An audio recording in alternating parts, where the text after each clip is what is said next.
My name is Caroline Hapey. I'm the Assistant Director here at Glucksman Ireland House at NYU. And I'm thrilled to invite you all back, many of you, for our first event of the Spring 2025 Public Events Series. So Consul General Nolan, Glucksman Ireland House Advisory Board members, distinguished friends, family members, and authors, welcome to the long-anticipated launch of the Routledge History of Irish America. Oh, yeah.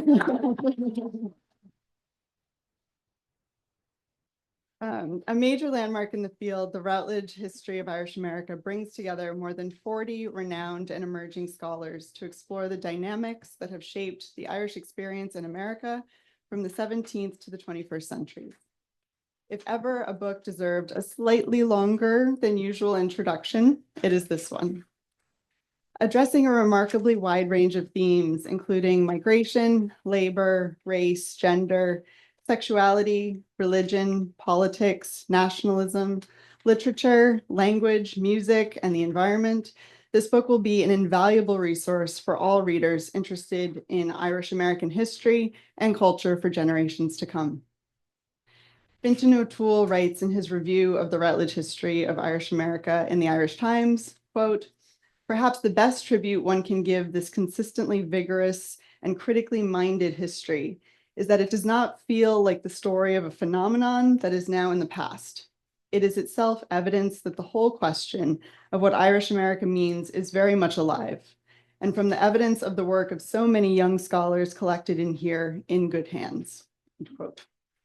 With us this evening are the two editors, Cian McMahon and Kate Costello-Sullivan, who will be in conversation with our own Kevin Kenny. Also present are 7 of the authors who could perhaps make themselves known by raising your hands. Ted Smith, a former Irish diplomat and president of the Glucksman Ireland House Advisory Board. Nick Wolfe, a historian of Ireland and the Irish language here in Glucksman Ireland House. Marion Casey, one of our faculty members and an expert on the American Irish. Father Oliver Rafferty, a specialist in modern Irish ecclesiastical history who teaches at Boston College.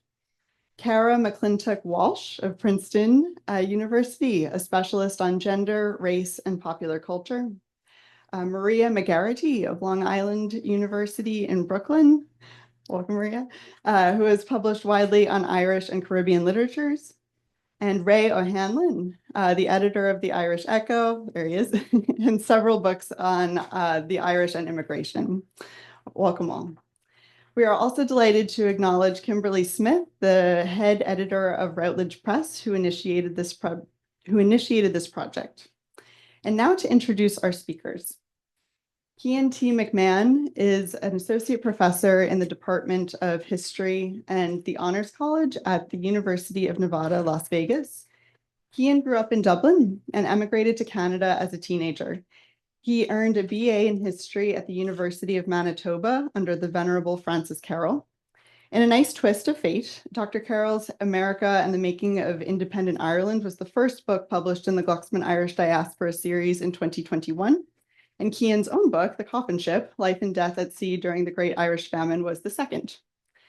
After returning to Ireland for an MA in history at University College Dublin under Mary Daly and Michael Laffin, Cian emigrated again, this time to the United States, to pursue a PhD in Irish history at Carnegie Mellon University in Pittsburgh, where he worked with the late David W. Miller. After finishing his PhD in 2010, Cian moved to Las Vegas, where he currently teaches while also serving as the Director of Graduate Studies in the UNLV History Department. Cian has published peer-reviewed essays in a range of journals, including Irish Historical Studies and the American Historical Review, as well as 2 books, The Global Dimensions of Irish Identity, published in 2015, and The Coffin Ship, published in 2021. He is currently working on a new global history of St. Patrick's Day. Kate Costello-Sullivan is professor of modern Irish literature at Le Moyne College in Syracuse, New York. She has published widely on Irish fiction in the 19th through the 21st centuries, including 2 monographs, Mother Ireland, Politics of the Personal in the Fiction of Colm Tóibín, the first monograph on that author, and Trauma and Recovery in the 21st Century Irish Novel. In addition to co-editing the Routledge History of Irish America, Kate has edited critical editions of Sheridan Le Fanu's vampire novella Carmilla and Nora Holt's short story collection Poor Women. She currently has another collection, the companion to the contemporary Irish novel, co-edited with Derek Hand and Neil Murphy, forthcoming with Syracuse University Press, as well as several articles. Everybody here is very busy. Kate is a past president of the American Conference for Irish Studies and the current and first female editor of Syracuse University Press's Irish series. Finally, our own Kevin Kenny, the Glucksman Professor of History and Irish Studies at New York University, probably doesn't need an introduction to many of you, but for those of you who don't know him, his books include Making Sense of the Molly Maguires, which was just reissued in a 25th anniversary edition in 2023. The American Irish, A History, Peaceable Kingdom, Lost, The Paxton Boys, and the Destruction of William Penn's Holy Experiment, Diaspora, A Very Short Introduction, and most recently, The Problem of Immigration in a Slaveholding Republic, which won the James A. Raleigh Prize and the Theodore Salutos Award. If I could just ask that everyone now take a moment to silence any devices, that would be great. Kevin, Kate, and Cian will discuss various aspects of the Routledge history for the first half hour of this evening's program or so. We'll then open up the conversation to a Q&A with the audience. We'll be passing around microphones, so please use the mics because we are recording this evening and we want to make sure that we can capture the audio. Afterwards, we hope you all join us downstairs to raise a glass to this exciting new publication. And before the conversation begins, I would like to invite Consul General Nolan to offer some remarks as well. Thank you.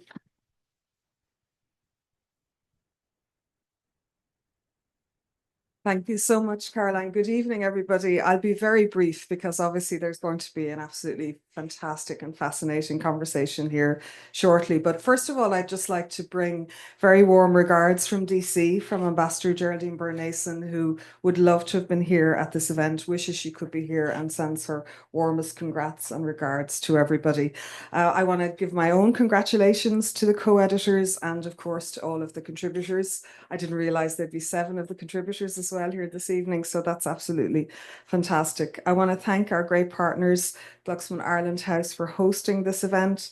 Thank you, Caroline. Thank you, Kevin. You're going to moderate this evening. And thank you here in Glucksman Ireland House for all of the work that the team here does in this wonderful space. And of course, thank you to Ted, as always. And I couldn't end the thank yous without thanking Loretta, without whom, of course, none of us would be here, and whose vision sustains us all and encourages us all to do better in everything that we do every day. I love coming here to these events. There's always a fantastic audience here, but I have to say it's a bit starry now tonight with so many historians and scholars. So the sooner I finish up and let us get down to it, the better. I think what I'd just like to say is I think everyone here is aware of the importance of Irish studies, of our history, of our literature. And just to reassure you all, that's also very important to the Irish government, to the Department of Foreign Affairs, and to all of us in the consulate. And it's important in terms of our heritage. It's important in terms of extending the affinity with Ireland that we talk about now. And it's really important in terms of reinforcing our values. So it's about the past, it's about the present, it's about the future. And above all, it's about those links that bind us, that we're there through history, through the current times, and as we look forward to continuing strong relationships and bonds in the year ahead. And it's been really great to visit Irish Studies programs like your own, Kate, and to meet students here as well, and to see just how sustaining those programs are, and to see that ever-increasing interest in Ireland, Irish history, Irish poetry, etc.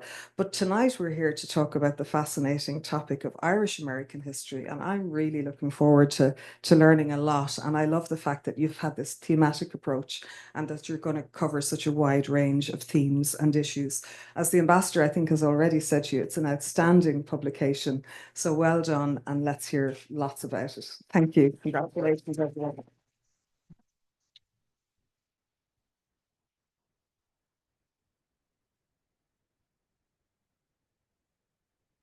Thank you so much, Consul General Nolan, for that introduction, and Caroline, for yours. the bar has been raised high. I'm tempted to say, should we cut our losses? And that concludes this evening's program.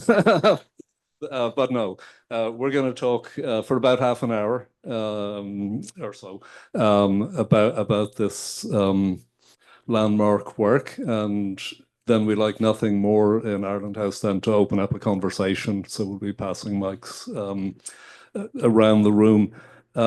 This is an extraordinary achievement of 41 essays by new and emerging scholars. How did you go about planning an undertaking of this kind? Thank you, Kevin, and thanks to everybody. First of all, thanks to you all for being here. You know, the great thing about a project like this is actually that it's an opportunity to share what you work on with other people. Historians and scholars of all disciplines, workers of all kinds, we spend a lot of time alone doing our work, you know, and so this is a very special opportunity to be able to share that work, and then in its own way, this volume is a chance. It's a collaborative opportunity for these people who've been working on their own little segments of the history and culture of Irish America to share it with all of you. So I want to start by thinking of this evening as an opportunity of sharing and collaboration. And for that, I am grateful. Obviously grateful to Glucksman Ireland House for hosting us, for Kevin Kenny and Caroline Heafy, Mary Elizabeth, Ted Smith, the advisory board, and Loretta, of course, who do so much to allow us to do this. I first came across this project.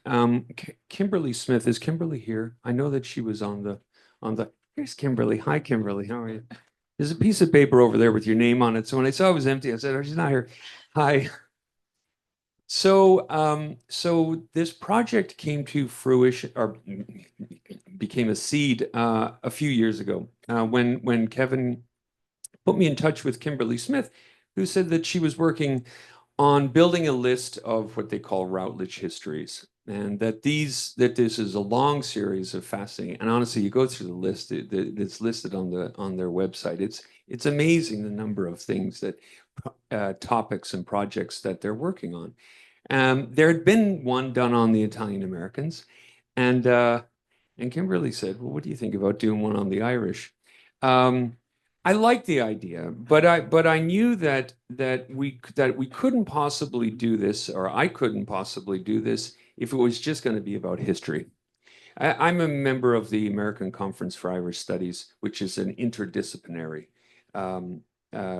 society, and going to those conferences, spending time sitting at panels on subjects about which I don't know that much. I've come to understand the ways in which the history cannot be separated from the other disciplines, such as literature, theater, etc. But I also knew I couldn't do that myself because I don't know it. I'm not good at that. So I thought, well, there has to be somebody out there in the world who has the skills, the experience, the courage, the creativity to join me on something like this. And I immediately thought of Kathleen Costello-Sullivan, who I had known for years through the ACIS, who's just been an amazing scholar in her own right, but also has that innate ability to communicate with authors. Because I have spent a lot of time writing my own stuff, sending it to editors, having them send it back to me. I didn't have much experience editing other people's work. Kate, this is one of Kate's many strengths. So I begged Kate to join me on the project, and she agreed to do so. And then was the fun part where we started to draw up a table of contents. So one of the things that really makes this stand out as a history book is that it's multidisciplinary. Kate, what was it like putting up with the historians? Well, I'll reiterate the thanks that Cian and Caroline have already expressed on my behalf as well. So thank you to everyone who's here and everyone who helped us to bring this to fruition and to bring this night to come to pass. When Cian called me, I mean, I was like, yay, Cian, because no one is ever sad to get a call from Cian. But then he said, I'm working on this history of Irish America, and I'd like you to co-edit. And I basically said, why? Because I'm not a historian. And so I'm sure there might be better choices. But to Cian's point about our field, one of the things that's really important about Irish studies is that none of us, whether we're on the lit side of the house or the history side of the house, none of us believes that we work in a disciplinary vacuum. And so it's very much to Cian's credit that he wanted this history to embody, literally and figuratively, all of what counts as Irish history.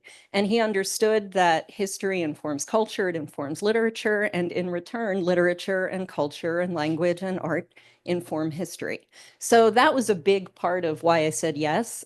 Partly it was the opportunity to work with Cian, who is too modest in saying that he's not an editor. He's probably the best editor I've ever worked with, efficient, perfectly well communicated, perfectly well timed. So I'm very, very grateful, not just to have had the experience to work with all of these authors, but to have had a chance to work with Cian. In terms of how we charted it, I think we really had kind of two main goals. Cian came in with a list of the themes historically that he wanted to be sure we hit. And one of the very first things we talked about, and something that always worries me about edited collections, is the fact that sometimes they feel more like a constellation of essays and there's no cohesion. So one of the things we talked about is we wanted it not just to be coherent longitudinally, but we wanted what we started calling through threads, so that these conversations were happening not just by section, but they were carrying through so that you could kind of see the evolution of these themes throughout the text. And we do kind of have to give a shout out here to the authors, because the authors were incredibly good sports, because we literally kind of graphed constellations of like what spoke to what. And then we sent the authors lists. We think these articles are in conversation with yours. Would you be willing to read them? And they did. And so the authors are the ones, we kind of gave them hints if we saw them. And when we proofread them, we said, this kind of reminds me of this chapter. How about you? But the authors were incredibly good sports about agreeing to either put in references themselves or allow us occasionally to suggest that kind of reference. Thank you, Kate. So the book is plotted chronologically for the most part. There are 7 sections in the book, and 6 of them are historical periods. The last section then re-examines some established themes and opens up new themes, and I want to return to that part later. So we have a section on the colonial era, the early Republican era in American history, the famine, post-famine era, and then the turn of the 20th century, the period since World War II, and our current century. So as a historian, somebody who works, the 18th and 19th century, or to quote the musical, The Book of Mormon, way back in ancient times, I was struck by that. I'm not at all suggesting that there isn't adequate coverage of the earlier periods. What I am noticing is the heavy weighting of the 20th and 21st century, where there must be some new and interesting stuff going on. So do you want to talk about that, either of you, or both preferably? Yeah, so thank you, Kevin. That's a great question. One of the things when you start working on this project is you get out your whiteboard and you go, oh, we're going to do all this, you know what I mean?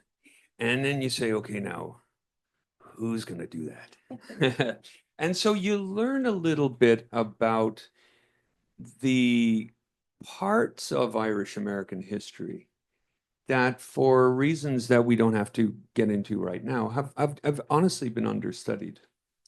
And so to me, the challenge was to try and have authors engage with what we'll call the full sweep of Irish American history, but also to kind of lay a a floor plan for what has and has not been done. So the chapters are organized with there's themes that run through them, but we ask each author to do two things. First of all, tell us what happened, right? Because people want to know what happened, right? What they want to do is that there's a part of this that's about names and dates, right? Like things happening, people going here and there and everywhere. Okay. But we also asked every author to talk about how those names and dates have been interpreted by other scholars. And so the hope is not that someone will get to the end of this chapter and say, now I know everything that happened during that period. The hope is that someone gets to the end of that chapter and goes, oh, there's some interesting ground for, there's some room for new work to happen here. And so we wanted to kind of we asked our authors to leave some breadcrumbs, because as myself, when I was getting going in this racket, one of my favorite parts about the job was when I would read something and they'd say, yeah, I remember Stephen Howe's Ireland and Empire in 2000.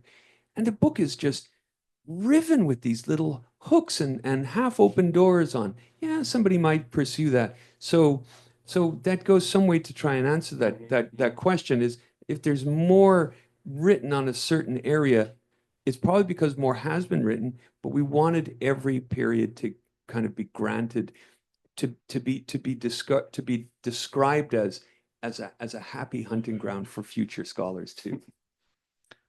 I think one of the things that we both are very conscious of, and maybe this goes some way toward speaking to that, there are two ways I'd answer that. One is that you'll notice that the volume of culture, literature, art shifts over the course of the text. So when we're in the 17th century, we have one article which is about correspondence, like transatlantic correspondence. And as Irish America consolidated into a thing, a debatable thing and a contested thing, and that was important to us, that we challenged the idea that there's a unitary notion of Irishness, and some of our authors here were directly engaged in that. I'm looking at them right now. And I can't see Maria, but her too. But so partly it was a question of recognizing the complexity of the nomenclature and the fact that we were not interested in an oversimplified engagement with that concept, and that it was changing over time, but also the way that those literary and cultural contributions kind of showed the flowering and the diversifying of it. So I think that was part of the fun of it for me as the literature person, was to watch how that percentage shifted and how it expanded.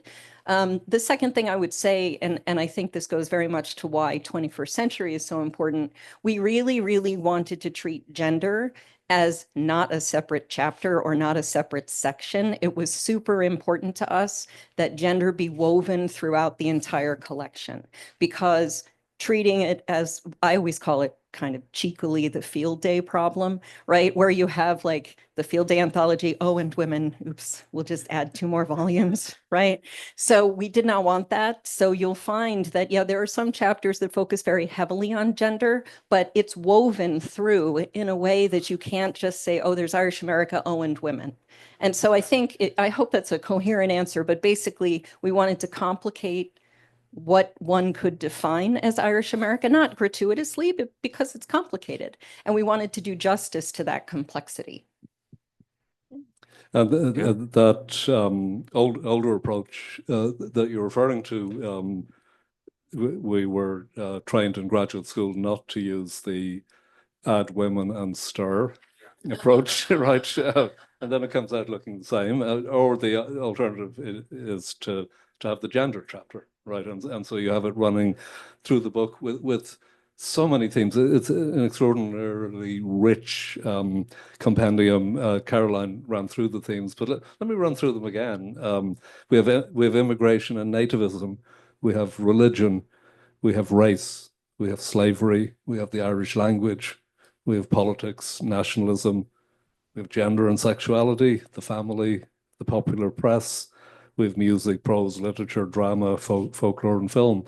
And again, you referred, Kate, to the two sides of the house in an Irish Studies program. So before you learn what Irish Studies is, the caricature then would be that the literary people would go to the historians for the facts.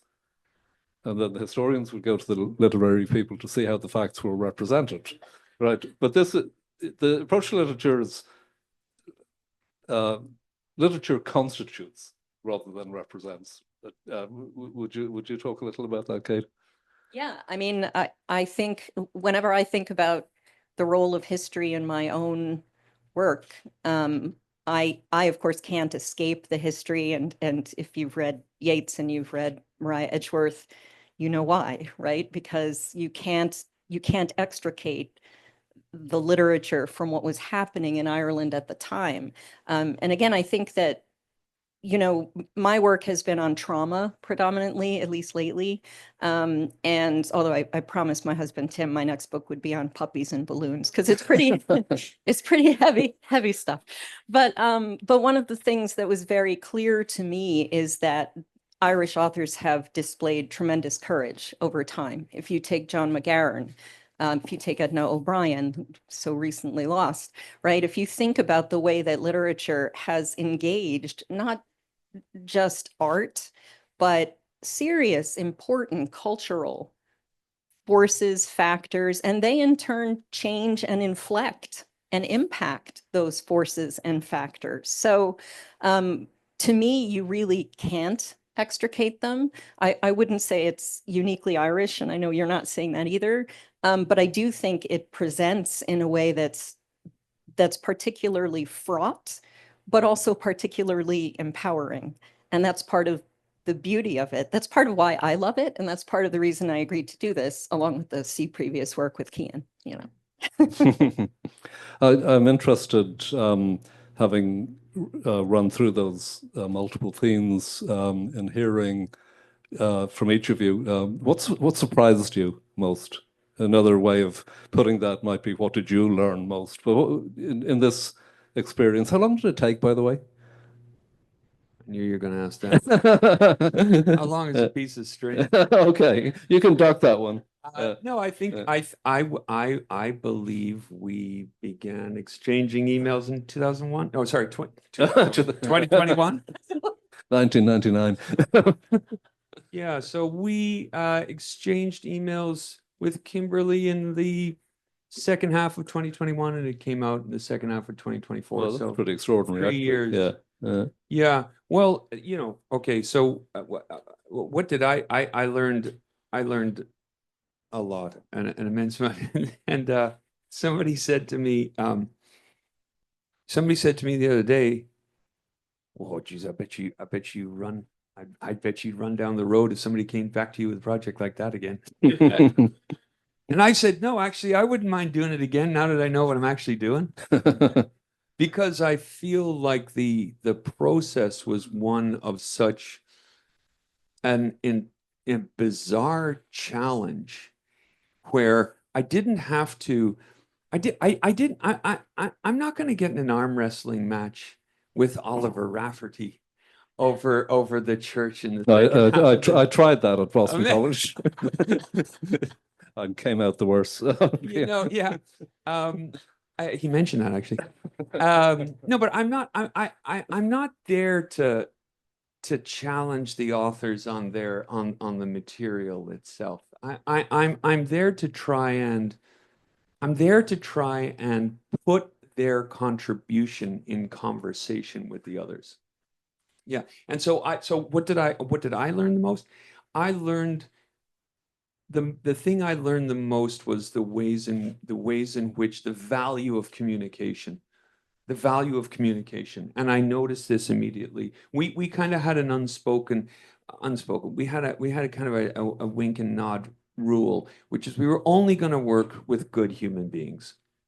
That was our rule. We want to work with people who want to work with us and who are good communicators and who've done their research, etc., but who are, and so, you know, we had a lot of giggles along the way. We had some funny email exchanges with people. The authors came back at us with ideas about cross-referencing each other's or addressing themes.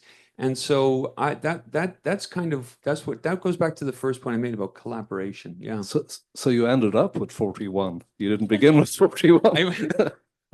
It's actually 42 because we've one of the chapters is co-authored. Okay. Okay. I mean, I think because I was reading, we each read all of the articles and we both responded to them and then compared notes. So Cian would read his articles first and then I'd give it a go, and vice versa. So I think one thing I learned was about the focus disciplinarily, about how he as a historian would approach a text. And it was fascinating to me to see that sort of disciplinary difference.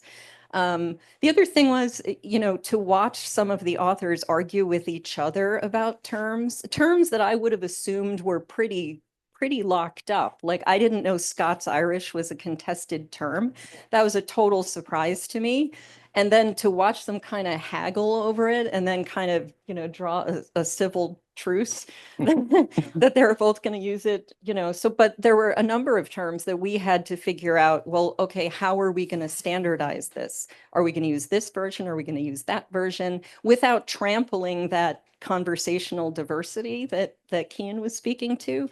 I think also I learned just what a tremendous wealth, to Cian's earlier point in your question about the 21st century, just tremendous work being done right now that is exploring approaches that are so new and so interesting. And Fintan O'Toole, in that very, very generous review, referenced some of those that are done. And I won't single out specific authors because it would be rude, but there are so many of them that did that. And I was just so humbled to be a steward of that kind of diversity and just the quality of the work they produced. We were just so grateful and humbled by that. So each of the chapters, I think, breaks new ground. And as Cian mentioned earlier, in the first 6 sections, the chapters, I mean, they tell the reader what the reader needs to know, right? But as Cian nicely puts it, they leave breadcrumbs, open new questions. And then I wanted to zero in on the final section of the book. And it includes essays on language, on music, on disability, on race, on animals, and on the environment. And I wanted to pose to you the question, what's new and forthcoming in Irish studies? And maybe you take one of those themes each, if you like, or however you want to handle it. So animal studies and environmental studies has, for understandable reasons, really exploded in our field in the past. I'm not going to give it a guess because I'd be guessing number of years. But animal studies is something that I came across really quite recently myself. I attended a conference that someone was hosting, a symposium at the University of Würzburg. And so having the opportunity, part of what's fun, I guess, about history is that it keeps happening, right? Like, it's always happening. So we were like, well, how do we end a book on history? Because, like, that seems kind of presumptuous, So we wanted to have an ending that acknowledges that, today is going to be tomorrow, or it's going to be yesterday. You know what I mean? Can't do that in my head on the cuff. But anyway, we wanted to sort of show the fact that the history is in many ways an open door, right? It's an ongoing conversation. We think the prior sections show that because of the debates that we talked about in the breadcrumbs. But it's also ongoing, and that means opportunity, and that means redirection, and it means lots of other exciting things. So animal studies is one of those fields that is very new, relatively speaking. And so I think including that in that last section gestures not just toward a potential new direction of Irish studies, but I think philosophically to what Irish history, Irish American history, all history is. Yeah, thank you. Ted Smith wrote a chapter on the 21st century, and which is based on on data collected in surveys of Irish people who identify as Irish Americans nowadays. And I think that was important, and I wanted to point that out because you know, we think of Irish America as something that is often celebrated, right? And I mean, it's being celebrated here tonight. It's been celebrated in this building. It's the institutions we know. Okay, but anything that's celebrated can also be a weapon. Do you know what I mean? And so we've all know ways in which Irish America or Irish Americanism, Americanness, excuse me, can be weaponized. And it can be weaponized in ways to further any number of agendas, but of course political. And so what I think is interesting, important, we need to think about today when we think of what's coming next is the ways in which we have to stop thinking about Irish America, I believe, as a thing to be defined, says the person who just finished co-editing 41 bloody chapters on. No, but that we embrace its complexity and its openness, and that we actually, you know, it's hard, but like listen to people with whom we disagree, and perhaps on those grounds find some commonality for something approaching cooperation, if not amity.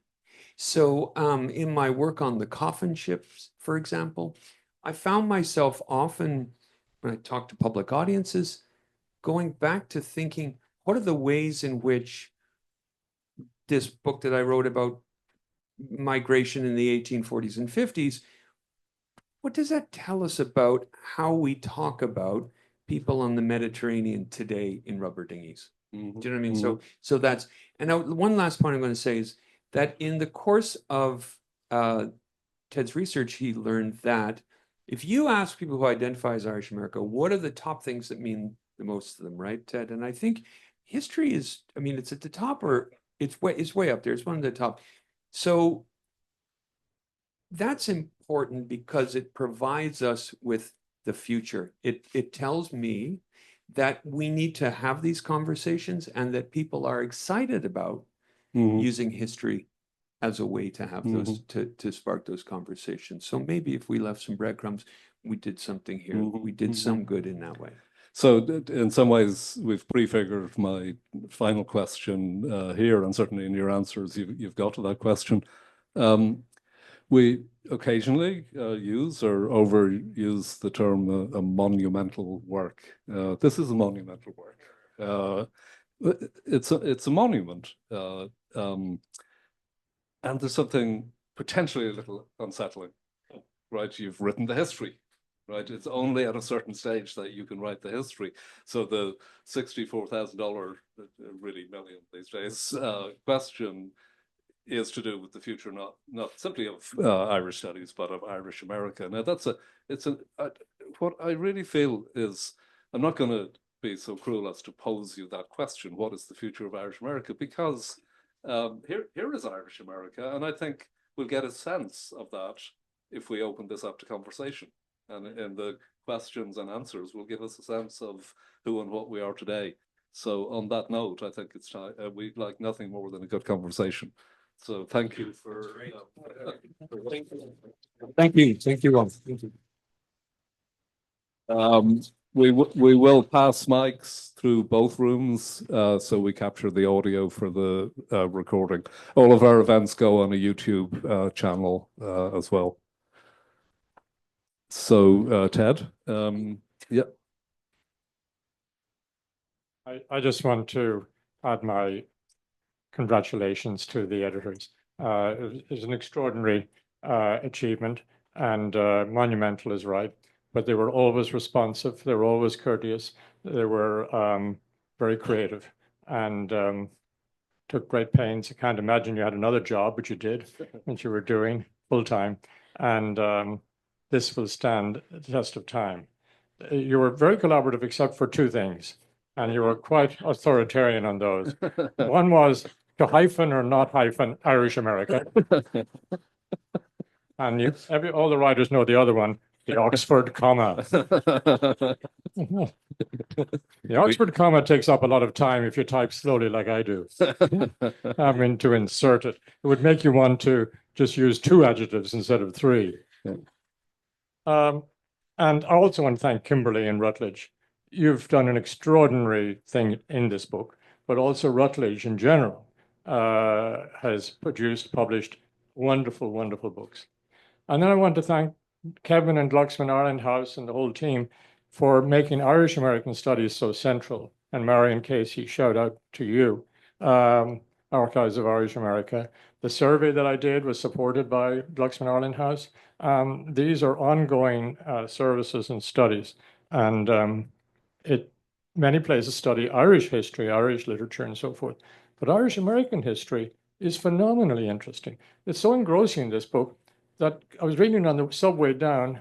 I haven't read all the chapters yet, and I missed my stop on West 4th Street. I guess that could be a blurb in the book. Missed my stop. My question to you is, how do we make this book, which is both scholarly and accessible to the general public, more available and affordable to the general reader? Thank you. Yeah, I'll handle that one, sure. So that's a good question, Ted, and it's one to which there isn't a simple, straight answer. I think that when we embrace collaborations of this sort with a group like Routledge, we know that we're going to work within certain parameters and that there's going to be some limits on those parameters, and that we know that like a hardcover book like this costs money, is going to be expensive. Let's put it that way. Let's be honest, it's going to be expensive. It's something that is probably more likely to end up on a library shelf than as many home shelves maybe. Okay, we hope not, but we know that. What we like the idea of is if the book does well and finds traction, that we might be able to explore in a paperback edition, in which, and I'm not conversant with the backroom dealings of how presses fund editions and stuff. And Kimberly's back there. Oh no, but what I mean to say is that, again, I'm going back to conversation. Like I think that with the right, that if we find people who might have money and who want to support it, that we could think of it in those terms, because we are working with a press with who work within certain parameters, and it's a tricky thing, but we hope for collaboration. Thank you, Ted. Oh yes, please. You want my mic? Hello. Hi, everyone. With this series, I guess the main thing to say is, as Cian said, libraries are the first people that buy these books, institutional libraries. But we do have a paperback program, and I can't remember how much we've already talked about this, but it's just kind of more a sense of when rather than that there will be. So that there will be a paperback, but usually with the volumes, it's kind of a couple of years after the first, the first publication of the paperback, so that those editions run through. So watch this space, I guess, is my. Thank you. Just to kind of help you.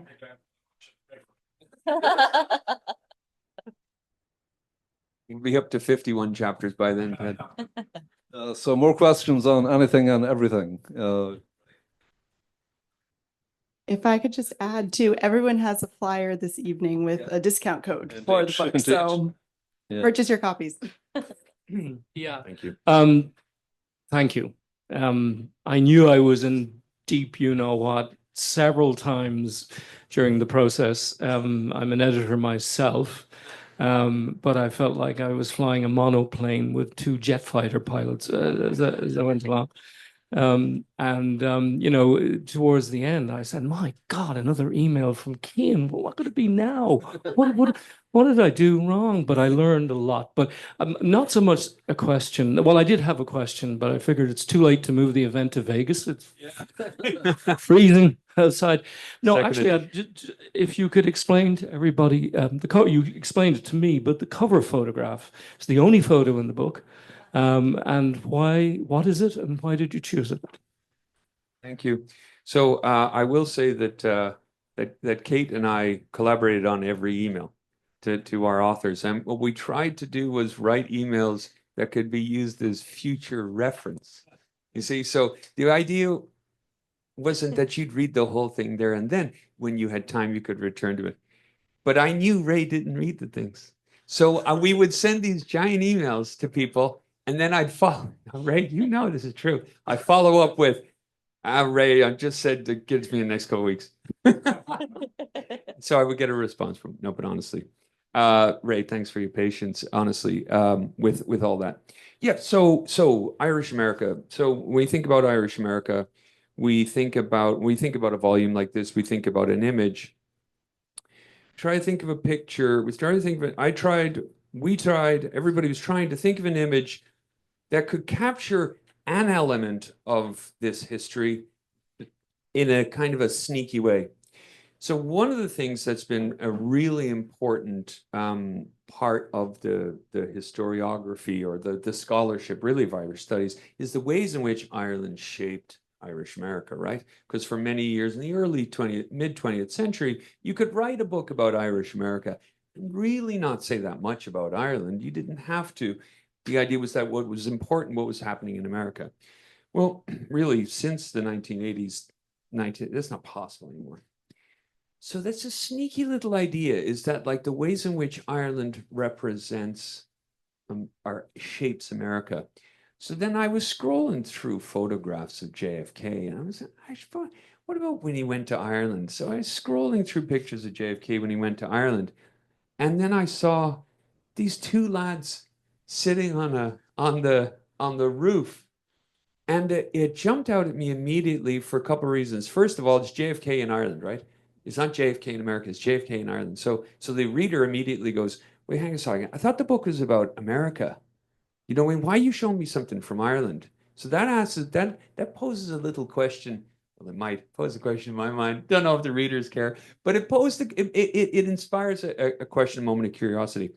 But then I thought, in this world that we live in today, where the presidents and the politicians and stuff are driving around in this bulletproof glass, and here's this fella, and there's two lads sitting on a roof behind him. I thought it was funny. So I said, well, it asks a question and it sparks a joke. I thought, nah, sure, we'll see. I think also the only other thing I would say about it is it captures that sense of reciprocity too, right? And like to Cian's point, I mean, we had like maybe 3, but I think this quickly became our favorite because not just the unexpectedness, but again, the fact that it speaks to the mobility and the sort of motility of the term. So Mary Breasted-Smith, did you have a? I saw your hand next. From the time I met this fellow, I was surrounded by Irish people I wasn't so used to being. And it seemed to me they were always trying to define what is Irish. They had endless conversations about what it means to be Irish. These were Irish and American Irish.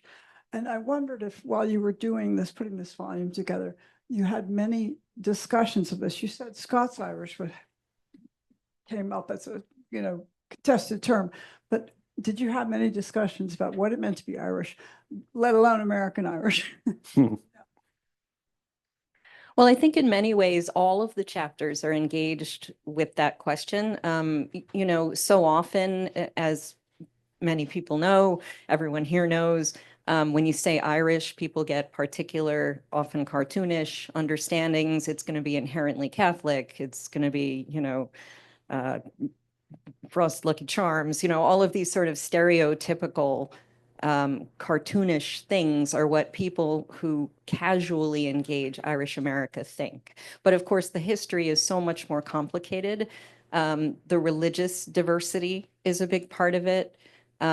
Racial engagement, right? There's a terrible meme that goes around that everyone's familiar with, which I won't dignify by referencing, which way oversimplifies the relationship between Irishness and race. So we did want to make sure we tackled that idea that Irish inherently means white, especially in this period of time, right? There's such a tendency, even the phrase New Irish, to think that Irishness actually always means white, except, and it's a much more complicated thing than that, right? So I think, you know, what Irishness is, what Irish Americanness is the major through thread in the collection, because the answer is never going to be unitary, because it's a construct, because it flexed and changed over time in response to historical, cultural conditions. So there are so many complicated factors. And I think if there's one thing that we both hoped for, it would be that we tried to make it accessible to lay readers as well, because historians are not the ones who struggle with that complexity as much, of course, right? I mean, they argue with each other, but that's what we academics do, right? But it's to get it to the lay reader so they can see how complicated that question actually is. So thank you for asking. I just wanted to add to that. We spend a lot of time worrying about the present and especially the future of Irish America. I mean, given the history that's there, and we use terms like ethnic fade and ethnic symbolism and all of that. But as a historian, I've never approached ethnicity as something fixed. And the immigrants didn't arrive with ethnicity in their baggage. It was invented here. And as you alluded to earlier, this is a story without an end. And so there is a robust Irish America, a generation and 2 generations from now. It's just that it's different from what we have today. And what we have today is different from what we had 50 years ago. So I'm an optimist on this one. I'm not fretting about the future of Irish America. Yeah, no, I would agree. I would say one thing that occurred to me over the course of working on this project was I kept looking at the word Irish in the title, but I realized that actually the word America kept coming up. I mean, I know that sounds silly, but in other words, like there's no kind of there's no moment, or there's no element, or there's no thread in the fabric of American history in which the Irish are not playing some part. And for a while, there's this desire to say, like, the Irish were this, the Irish were that, the Irish were a crowd of white supremacists. But it's true, there were some Irish who were white supremacists. There's some Irish who were great labor activists and suffragettes. Well, yeah, there were some of them too. In other words, if you look at American history, the value of Irish America is that it gives you this angle, this different take on what's happening in America. And so I think, and I would just say to your point about your optimism moving forward, is that history and the disciplines that are represented in this book are in many ways under fire a little bit in our society, right?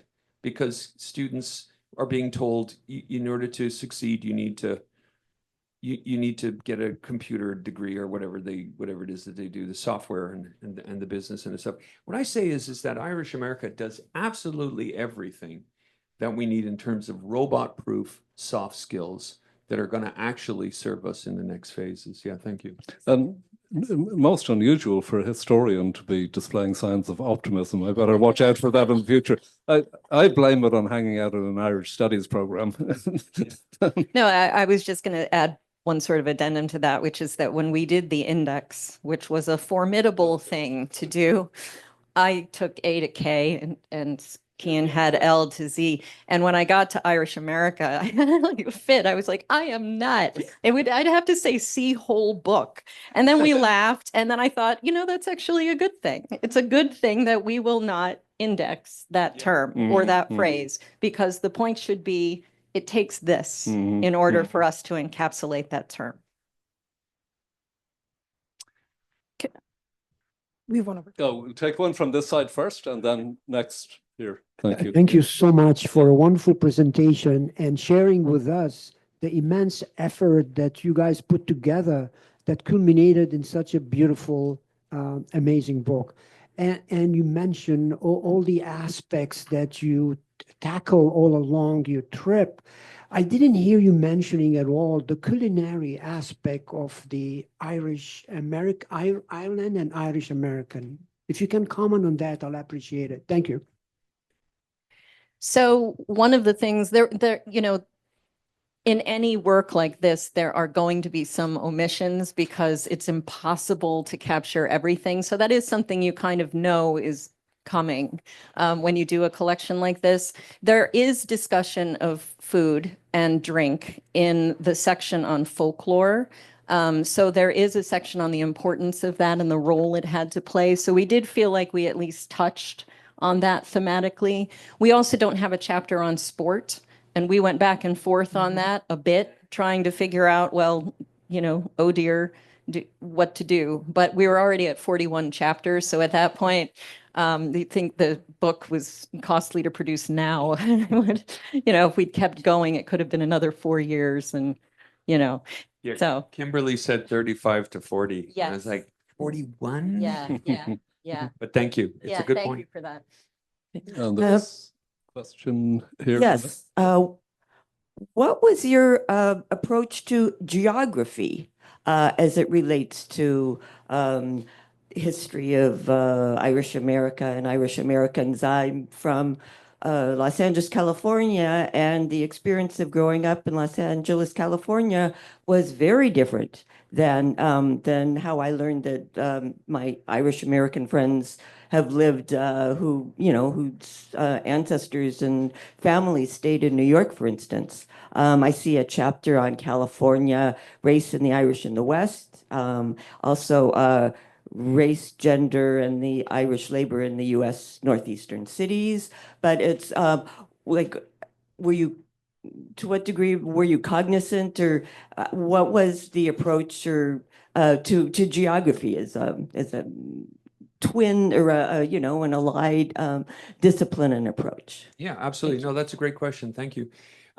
So as I said before, partly what you're doing when you're editing this a big project like this is you're offering a representation of the field. And so one of the great gaps, one of the big desert, the great desert in Irish America is actually the West. And so it's been very difficult to try and figure out ways in which to work the Western experience into a giant edited volume like this in a way that's not quickly skimming over and rattling off some facts to kind of stitch it together. So what we did was we thought that we would invite an expert in the field, Malcolm Campbell, to give us a really good, careful analysis of the Irish in the West in the 19th century in such a way that would kind of capture the big themes that historians have dealt with so far, but also, as I said, lay out breadcrumbs. You will see if you read sweeping one-volume narratives of Irish America that it's entirely possible that someone can spend 5 to 10 pages on the 18th century. I mean, this happens. Why? Because when you sit down to write the 18th century, you say to yourself, I don't have enough to work on here. And the same is true of the West. So to the degree that, going back to our fantastic question about food, to the degree that this volume does not address with equal depth certain topics, is a reflection of all the exciting and new ground that there is for work in the future. I hope that makes sense and answers your question. Just want to add on the geography theme. You know, the great joy of teaching is what you learn from your students. It really is, and you probably don't hear teachers students probably don't hear teachers say that so often, but it's a constant learning process. And in our MA program here in Glasgow, Ireland House, I teach a global Irish migration course, and I was very struck last year when students from different parts of the United States pointed out to me, and maybe something I kind of knew, but that I hadn't really grasped it, that Irish American ethnicity, as we understand it historically, is such an urban northeastern and midwestern phenomenon. But there were Irish, of course, in the south. There were Irish in the west, and I was just very struck by that insight from a student. I mean, California was after New York, Pennsylvania, Massachusetts, Illinois. Then California was always the largest location for the Irish, but it works differently. Marion Casey, one of our authors, has the mic. I just want to expand on the geography for a little bit sorry, because I hope I didn't. no. Yeah. One of the tremendous contributions this volume is making is that it is pushing the field. And on geography, if we go back to 1999, we had the Encyclopedia of the Irish in America, which intentionally broke down Irish America state by state and sometimes within cities. And it's a useful volume, but it's also a limited volume. And in many ways, this is a better approach. And an example is, and I often teach the Irish in New York, it's too limiting. New Jersey is just across the Hudson River, and it is a part of the metropolitan area, is part of the story of this section of North America. You cannot, the political boundaries, the state boundaries are artificial in many respects. And so I commend you for not getting stuck in that groove. And I just wanted to say to Kimberly that my copy of the volume arrived just as I was starting the semester in the fall. And I looked, and NYU Library already had it and had it as an ebook. So I could assign it immediately to students. And I think, you know, the idea that it is an expensive volume, yes, but it is not totally inaccessible. And you can change attitudes and minds one student at a time electronically. Thank you. We have time for one last question, if there is one. Yeah. Hi. Thanks very much, guys. I really enjoyed this. So the question is, you know, if the sea swallowed up Ireland tomorrow, you know, and Ireland didn't exist, Irish America would exist, obviously. Like Irish America does not need Ireland to exist. And, you know, it's an autonomous thing, obviously, just to state the obvious. But having said that, you know, I just feel I was thinking about the way in which there obviously is a relationship there, and there's a conversation constantly, and an exchange of ideas and people and all of this. And, you know, I was thinking about the Ross O'Carroll Kelly books, you know, which are satirical books about South County Dublin middle class life. And part of the early set of those books is basically they're making fun of the fact that the main female character in the book has that the South County Dublin accent is becoming an American accent, basically. And that, you know, Irish people are always conscious of American culture, being aware of it. And, you know, I was thinking of the image there, but the difference between that image and maybe the 1990s is that by the 1990s and noughties, Celtic Tiger Ireland, maybe all of a sudden these Irish people were thinking that they kind of were Americans, you know, and maybe they were internalizing the culture that, you know, the accent is just a funny way around it. But it, you know, it comes from watching Friends. That's the joke, you know, that these, you know, it's no longer so I just wonder, I suppose the question is, one of the questions about what it's going to mean to be Irish American now and in the future, you know, part of that turns on, we've never been at a moment of such legibility on both back and forth, such familiarity, such a shared sort of vernacular in all sorts of ways.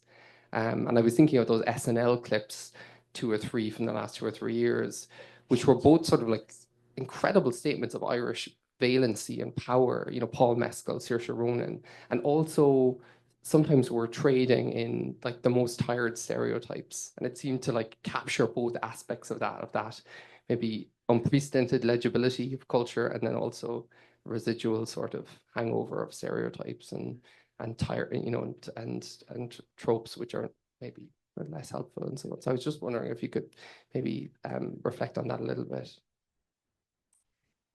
So this is probably not an answer to your question, but this is where my brain went when you're talking about, and I'm not familiar with the text to which you referred, but what you were saying made me think of Bad Day in Black Rock by Kevin Power. And so I would be inclined, again, haven't read what you're referring to. It sounds to me, though, since you're talking about South County Dublin, that if they're speaking with American accents, that could just be a send up for the gross commercial kind of drive that Power's book talks about. So I think in a bigger way, and this does perhaps go to your question then, my instinct would just be that it's always been a conversation. The fact that, one of our very first, was it the third chapter, that talked about correspondence, transatlantic correspondence. It's always been a conversation. It's a quicker conversation. It's an instant conversation now, and it's a global conversation, right? So my hope would be that as we tried to capture the complexity of Irish America here, and as Kevin put it so well, it's an evolving question and an opportunity, that we would take into account that the conversation's going to change, but the conversation's going to continue. So I think that's really what you're speaking to, is the fact that this is a reciprocal exchange. It's a dialogical conversation. It's going to look different with time, and we're in a different moment now, and the types of things you're referring to reflect that shift. Yeah, no, I would just add that, it's also true of Irish society, I would say, and those books and that column reflect this, is that, like, Irish people like to talk about the sound of words, you know what I mean? Like, they like to talk about, and Americans don't really, in my experience, I've been living here now for over 20 years, I don't really hear Americans talking about their accents as much, but they like to talk about when, oh, where are you from, what's there? But then Irish people talk about their own accents, but they don't seem as interested in, like, the sounds of the voices of other people. Like, in other words, there's a kind of a self-awareness about, like, accents in Ireland that are that I don't think is as pointed here. It's here, but it's not as pointed here. And so I think, and so I would say that, that's just my little entree to reiterate Kate's point, is that I don't believe that we're approaching the end where Ireland's getting swallowed up into Irish America. I do believe it'll be a remaining conversation for through various different media for centuries to come. Wait, did we just spend a whole hour without discussing religion or politics? I lived That's that's over the wine downstairs, Kevin. On that note, let's thank our guests and everybody. Thank you. Thank you all for coming. Thank you. Thank you.